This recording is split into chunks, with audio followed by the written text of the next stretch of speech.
Hey guys, and welcome to Quality Shot. Please do remember to smash the like button and subscribe to the channel if you haven't done so already. And before we get into this, there's an exciting opportunity on our community tab on our YouTube page. Do check it out. If it's of interest to you, do contact us. Right, let's get into this then. So, major rule changes in tennis, huge rule changes. So, they're going to trial this. I think they're going to be trialing it. They didn't say for how long, but at Roland Garros, it will be trialed there. And what it will be is that every Grand Slam, they are putting forward a suggestion that as soon as it gets to 6-all, which is what would be a normal tiebreak in a normal set, obviously, then you play a tiebreak to 7.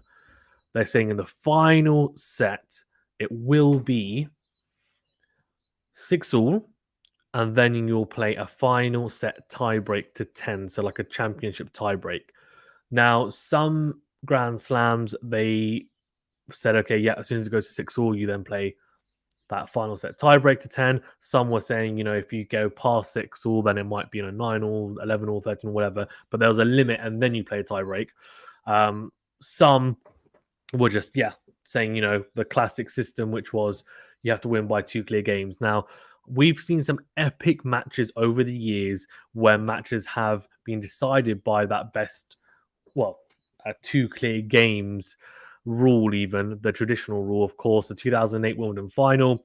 We've seen the 2012 Australian Open final, Nadal Djokovic. There's been a whole host of incredible matches, a lot of them including the big three in recent years.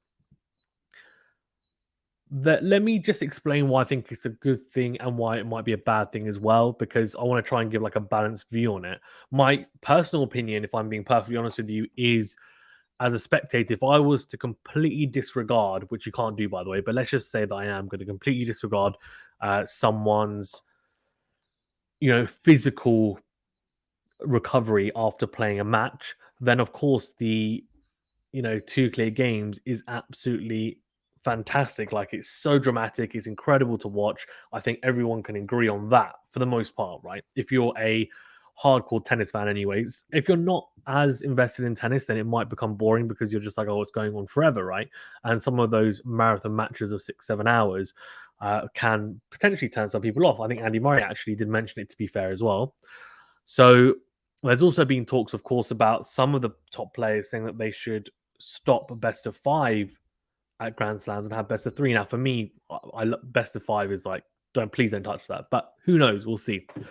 So back to the tiebreaks then.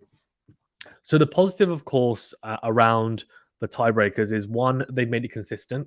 So they're saying, and they are putting forward a proposal that they keep it consistent across all 4 Grand Slams, which I think is good because for me, myself, even, I can say when commentating, it can get confusing when you're doing a Grand Slam and you're unsure, or you have to remember exactly the rules in place for that specific Grand Slam, because each Grand Slam seems to have different rules for that final set. And whether it's going to be a tiebreak at 6-all or, whatever else it might be, 2 clear games, etc. So, yeah, I think it's a very intriguing rule change. I think the reception on Twitter has been pretty poor from what I've heard and what I've seen. However, that's the positive, of course, is 1, that's consistent. 2, of course, it will be less time consuming for viewers and also for the players. Well, for viewers, I guess it's less time consuming, but would it mean it being less exciting?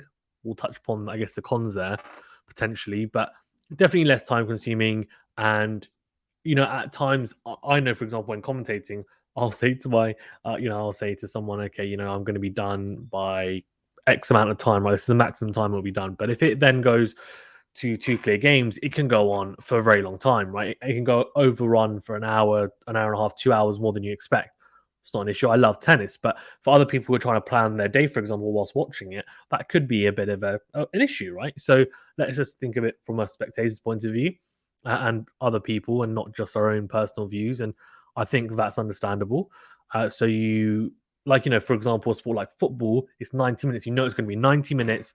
Okay, fine. You have some breaks in between. So let's say it will be 2 hours, right? So it's going to be 2 hours. You set that aside. Okay, yeah, I know it's going to be done within that period, unless it's a final, which is a bit different because then you have penalties, extra time. But let's just completely disregard that and just say, for league games, yeah, it's going to be 120 minutes, so 2 hours, uh, including the adverts, etc. Now, for tennis, it'll end up being then a similar thing. If you have that final set tiebreaker, you have a range at least, right? Because it's best of five. The other positive, of course, from a player point of view, is recovery. So, of course, Anderson. I know the most famous example of such a long five setter was Nicholas Mahut versus John Isner, and that was a 70-68 match. But actually, it was only enforced at Wimbledon after Kevin Anderson played a semi final, and he then had to play Nadal in the final, and he got completely destroyed because, I mean, look, I don't think it would have changed the result, if I'm being perfectly honest with you, but he was a dead man walking. I mean, he played a marathon match in the semi, and then, yeah, had to come and play Nadal. And it was just like, I remember him saying in the interview after that they have to change the rule because he physically just wasn't able to recover enough in time. And that's completely understandable. Like, I mean, him saying that is a very, very understandable point to make. And I can see from a player's point of view why they want to have that consistency because they don't want to be on court, really, especially if you're going to end up being the winner for 5, 6, 7+ hours when then you have to go into the next round and that gives your opponent a decided advantage. So I get that as well, right? And then obviously more injuries, etc., etc. There's such a packed schedule, so I get it. However, let's look at then the cons. So I think that's some of the pros, and I totally get that. Some of the cons I think is you are going to miss out, no doubt, on some potential blockbuster historical matches, and I've already named a few in the past. You won't be able to see those come to fruition really because you will have that 10-point tiebreaker, which could be thrilling, but it'll be a short bite size of what may and could have been. It also, I think, means that I don't think it's quite. I don't want to put this as the be all and end all, but in a way, right? If you have that tiebreaker, a lot of players who are really good servers, they might end up banking on that slightly. Rather, having to win by 2 clear games means that you have to have a good return game. You need to break your opponent at least once.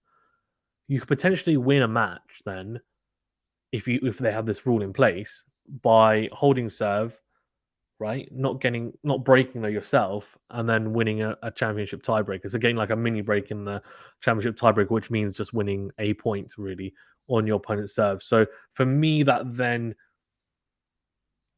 does it potentially put a little bit more emphasis on serve and then returning a little bit less, and also will this be more of an advantage to so-called serve bots?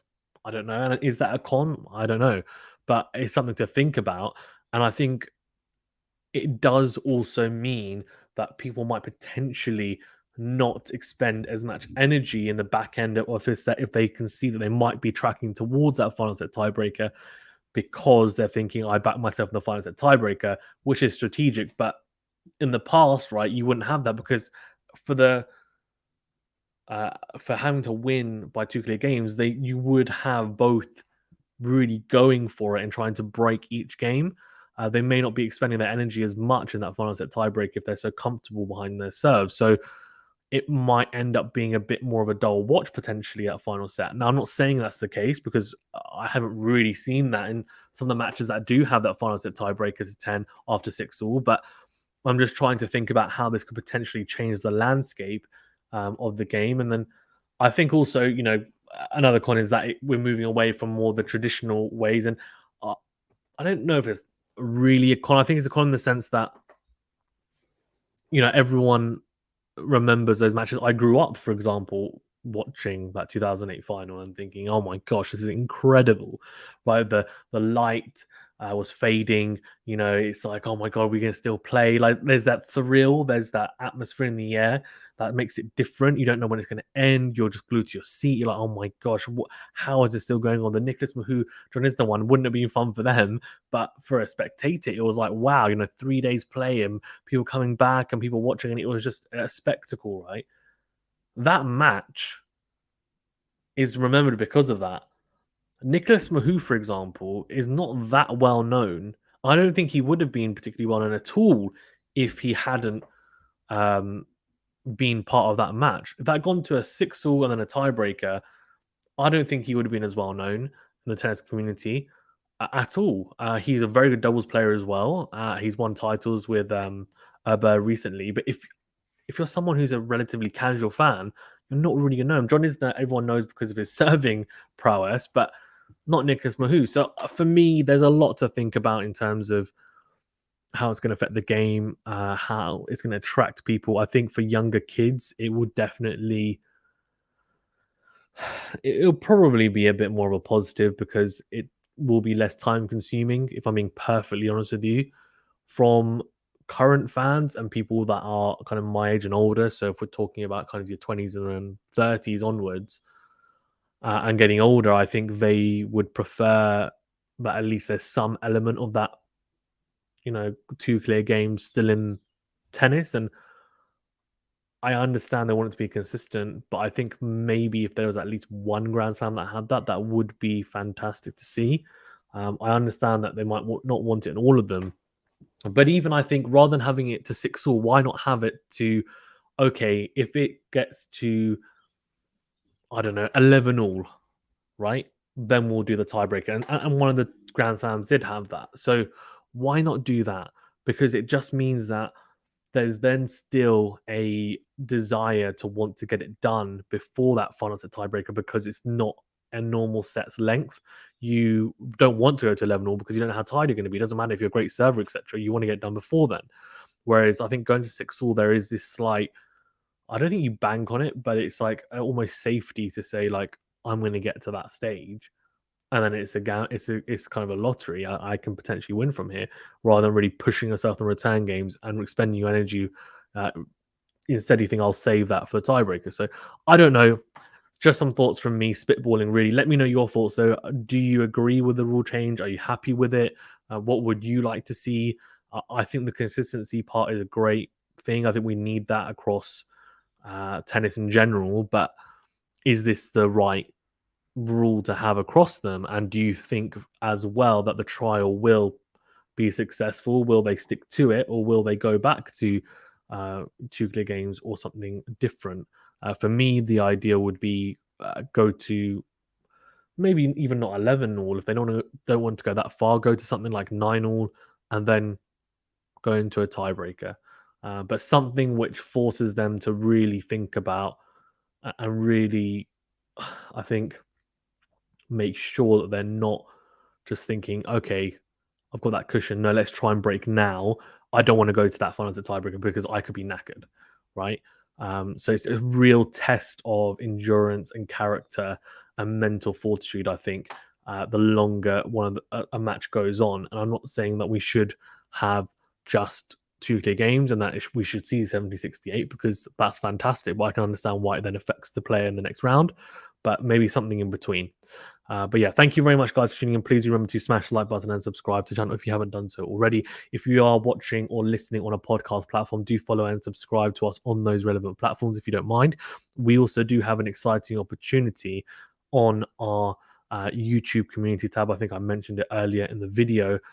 Do check it out. And if you're interested, do contact us. We've had a few people.